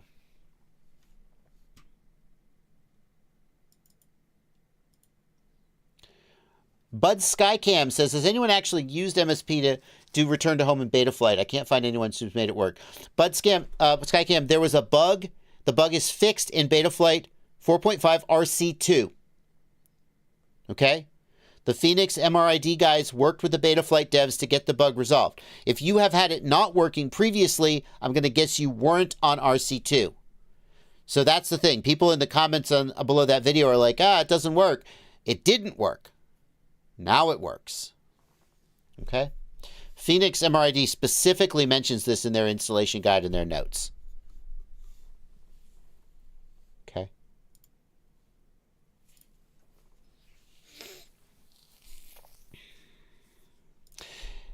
Epicinator23 says, I own a DJI FPV drone. What parts or bind and fly would you recommend for me trying to get into freestyle? I'm learning about the limitations of the DJI drone. I'd like to move past it. So I'm going to recommend you check out my website, fpvknowitall.com, home of the ultimate FPV shopping list. And you can check out 5-inch freestyle FPV drones and parts, including a section on bind and flies. Some recommended bind and flies. Yeah? Why did that not work? Why does that not work? How about that? Does that work? Why does bind and fly not work? Because my frickin' site is broken. It's constantly broken. Jesus. And there's recommendations for other stuff. I'm thinking about doing a video which is just everything a beginner should buy getting into the hobby. Just a list of... Oh, and I'm going to fill it with affiliate links! And people will buy the products! And they'll buy them! And I'll get money! And the secret will be that all the products I recommend will be terrible! And then people will buy bad products! And then they'll be like, oh, Bardwell, curse you! You steered me wrong! And I'll laugh and I'll sleep on a bed of money.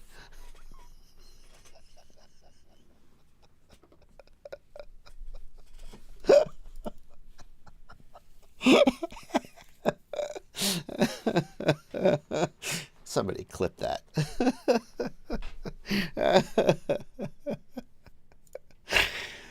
Gray Hat wants to know, do you see HD0 having longevity, especially because of its fully open nature? Well, gosh, Gray Hat, if anything, the fully open nature should make it last longer, right? Anthony Frischetti. JB, Blunty helped with this early, but do you have recommendations for a power station cheaper than the Racea you reviewed that's still worth purchasing? Anthony Frischetti, there are a ton of like cheap Chinese power stations, and when I look at the reviews of them, some of them are good and some are really bad. I would be very careful because it's really easy to build a really badly made power station that just like the cells aren't that expensive. The lithium-ion cells in the Relion, or lithium iron phosphate, sorry. The lithium iron phosphate cells, they can be bought off market for about $8 a piece. For about $160, I think, you can build the same size battery bank. It won't have an inverter, it won't have all the other stuff, but like the cells themselves are not that expensive. So you could build them cheap, but it's tough. Like I would consider, here's what I would do. I would find an inexpensive lithium iron phosphate battery. Like there's some, you can buy them or you could make your own if you really feel like it. And then I would buy an inverter separately and hook it up, and maybe you're going to come out ahead, although I'm not sure. When you add up the cost of everything that's in the Relion, the 1,000-watt pure sine wave inverter, the charging circuitry, the MPPT solar charger, like 140 amps or something, when you add up everything that's in there, it's like $500 or $600 retail. And then they sell it to you for like close to $1,000. So there's some markup there. I'm not saying there isn't. But if you try and build the Relion yourself, you'll save some money, but you may not save as much as you think.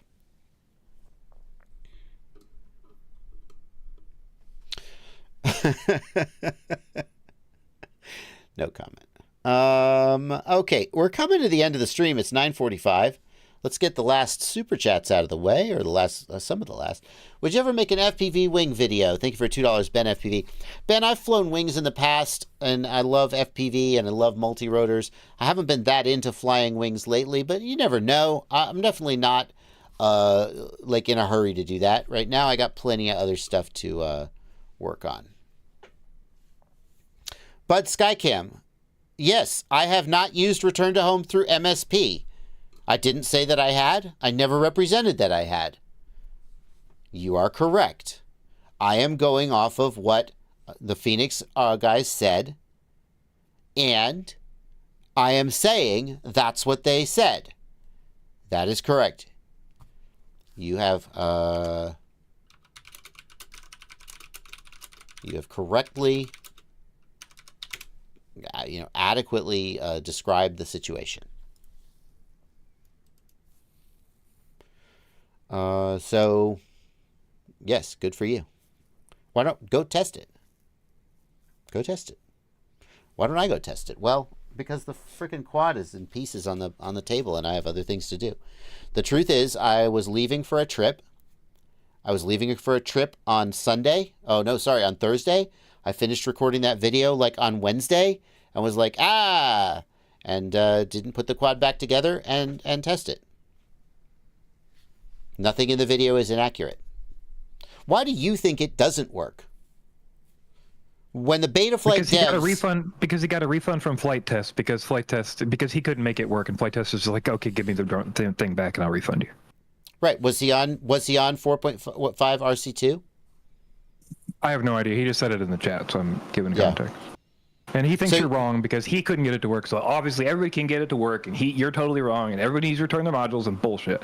Sorry, I'm just frustrated already with chat, and this is just like a stupid conversation. Okay.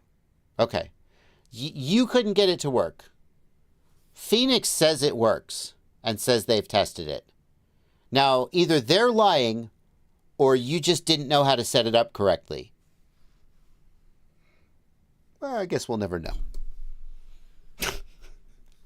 One more thing. MSP has been tested with both Phoenix RID and flight test modules and works with return to home on 4.5 RC2. If you can't get it to work, that's on you or some other bug. You personally, wait. You personally know people who've tested it? Yes. Oh, because I'm sorry, because you are a member of FPV Freedom Coalition. You're like on the board or something. You have a position, and you're like in bed with flight test. So what you're saying is you have a financial incentive to mislead the chat about whether it works. Yes, even though it's a nonprofit, I make no money from anything. Yes. You're big remote ID, Blunty. Fair enough. It works, brother. It works. You just couldn't get it to work. It works. Blunty is telling you that he knows people who have tested the Flight Test Easy Remote ID with MSP Return to Home on RC2. Is that what you're saying? Yep. Buds, I was in a meeting with the CEO of Flight Test on Wednesday. I've had this exact conversation about the exact issue you're having. So, like, I understand where you're coming from, but, like, it's not good information. So it was an issue. It's no longer an issue. See, Buds is just a dude who wanted his damn drone to work. I get why he's frustrated, but he's taking his frustration out in the wrong way. He's taking his frustration out by accusing other people of being dishonest, when the reality is that he just couldn't get it to work. Blunty, you're saying you were in a meeting with the president of Flight Test, and you specifically talked about this guy. Yes, it was on our notes. It was no, not this guy. Oh, I assume that was him because it was in our notes about somebody complained that the return to home doesn't work, and other people are like, yes, we've tested it, it works. So I'm assuming this was this person, but it could have been a random other person. I literally know the exact situation. What a day. What a day it's been. What's the smallest drone that can carry a full-size GoPro on an O3 for freestyle? Thank you, Robocopter, for a $5 super chat. 3.5 inches. That's my final answer. It's not going to fly great, but it'll fly. I think 4 inches is better, but 3.5 might be the smallest. People in the chat love Rage Blunty. I haven't ran it on the news in like a year. They love it when you cut loose, dude. People don't know, you know? Mr. Blue Sky has a plug for the AOS 3.5. He worked with Danzilla and watched the Chris Rosser video build. You can get it for under 250 grams down with the right battery. Thank you for $10, Mr. Blue Sky. I am also a fan of the AOS 3.5. It's a nice little 3.5 inch quad.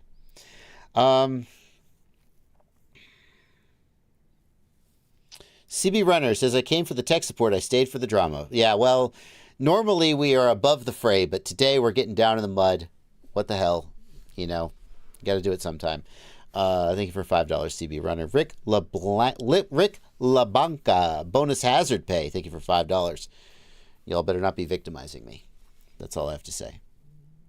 I literally watched a video. I'm not going to name this guy, or I don't even know if I could find this video again, Blunty. I literally watched a video where a person started the video by, the person in his chat was like, hey, what about this Bardwell video? And he was like, oh, Bardwell, this effing guy, or this jerk. I forget what he said. He's like, oh, that jerk. And then he spent the next like 5 or 10 minutes just ranting about how bad I am. Bad for the hobby. Bad for, just ranting. And I watched it and I just laughed and laughed. And I was like, this guy really doesn't like me. And then I just like, I think I argued with him for like 2 comments and was like, all right, I'm done here, and left. And I never thought about it again. And that's how you got to be. That's how you got to be. My Goggle search has hit analysis paralysis. I want digital but not DJI. How to choose. Do you race? HC0. Do you not race? Walk snail. Done. Thank you. I'm not here to make friends. I'm here to keep it real.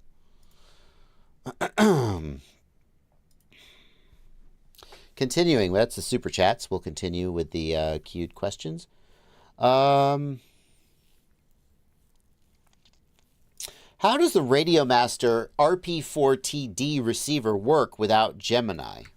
Well, I think I know. But I'm going to make sure I am not misrepresenting something. This is just a standard diversity receiver. So actually, any true diversity receiver can do Gemini. Dual channel 2.4 gig rates. Okay, so the reality is that you probably should just, do Gemini if you have a Gemini module. But diversity doesn't mean that you're transmitting at the same time. What it means is that you're listening to both antennas at the same time, and whichever one gets the better signal, that's the packet that gets through. So you don't have to do that with the diversity. Gemini means you transmit twice at the same time.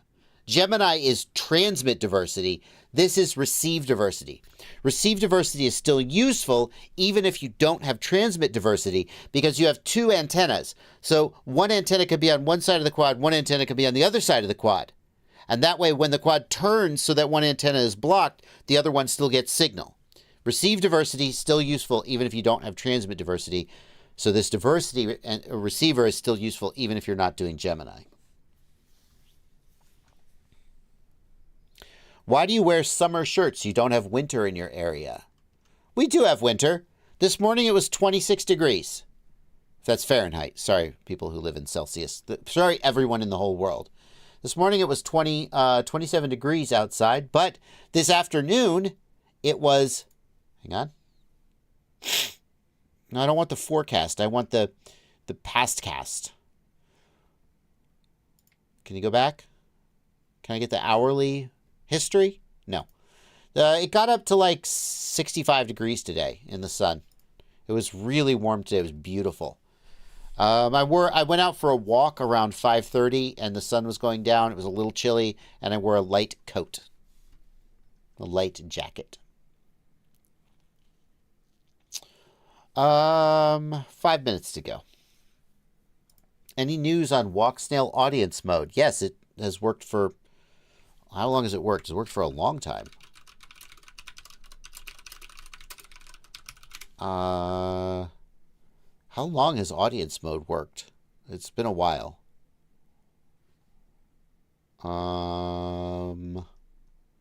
Walk snail audience mode. 10 months ago, Giz FPV has an audience mode test. I don't know when it actually released, but it's like almost a year. Yeah, it looks like about 10 to 12 months ago. So yeah, it works. Congratulations. That's the news. I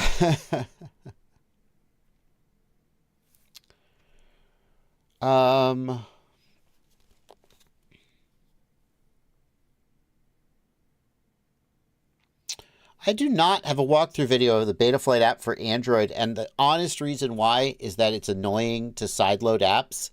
And I've just never bothered to download it. I just use SpeedyBee. And SpeedyBee, of course, costs money, and there's reasons why people like the Betaflight app better. But I just always end up using the SpeedyBee app, and it does the job, and I'm never motivated to sideload the Betaflight app. So I don't have a walkthrough. Daddy Deke says, I live by a military base, and I want to fly over it. Stop. Stop. No, stop. Do not do that. Do not listen to me. Do not do that. Do not fly your drone over a military base, no matter how small it is, without permission. Do not. Do not do that. I cannot reiterate how much you should not do that. Okay? How do not do that. It's super tiny. So I'm not being tracked. Is there any way they can shut my drone down? Yes. They will shut it down. In fact, what they will do is they will take control of it. They will fly it back to you and it will explode and blow you up. So don't do that. Don't fly a frickin' drone over a military base. Of all the, like, for your own safety, not just like for the good of the hobby. It's such a dumb idea. Do you think they'll have a sense of humor about that? Okay, so first of all, the airspace over military bases is controlled airspace. There are all kinds of reasons that, like military flights, helicopters, airplanes, whatever, you don't know. But more importantly, the military has no chill about their airspace. Now, maybe you'll luck out and you'll find like the one guy who's cool with it, but don't do it. All right, we got one more super chat just came in. We could probably head to the end of this video. Okay, my God. I ordered from, thank you for $5 to Galpup. I ordered from Get FPV in December. I understand some things are back ordered, but they've lied to me saying it would come, but it hasn't. Okay, so first of all, you need to contact Get FPV support, okay? I don't know the details of this situation, and I don't care to know about them because that's a technical support. That's a customer support issue between you and Get FPV, or it's a dispute between you and your credit card to try and get your money back. My opinion about it doesn't matter in the least. But I will say that I've seen questions like this before, and I usually go ask, or I usually just go say, hey, so-and-so at Get FPV, just FYI, you got a customer here who may have slipped through the cracks. Because sometimes people slip through the cracks, and they go, oh, thank you, I'll get that sorted out right away. But most of the time they go, oh yeah, that guy. And then they tell me the rest of the story, and it turns out that the customer's depiction of the story is missing some salient details that cast it in a different context. Now, I don't know the specifics of your story, and I don't mean to impugn you, but I do want to say that's a thought that I have. Where should you buy from? Well, you could buy from Racea quads. Haha, but they just got bought by Get FPV. Suck it! They're still independently run, as far as I know. They're just sort of corporate owned, but got Pyrodrone. They're not, oh my God. Oh, we're done here. They lied to me saying it would come, but it hasn't. No one lied to you. They are frauds. They have stolen my money. I will take my business elsewhere. Can we go, Blunty? It's 10:01 p.m. I've lost all perspective. Ciotti FPV, have a great stream, man. Have a great stream. I turned into Ciotti this stream. I was swearing. Lost. It's great to be back, guys. I'll see you tomorrow for the news. I wonder what we'll talk about. Good night, everybody. Good night, Blunty.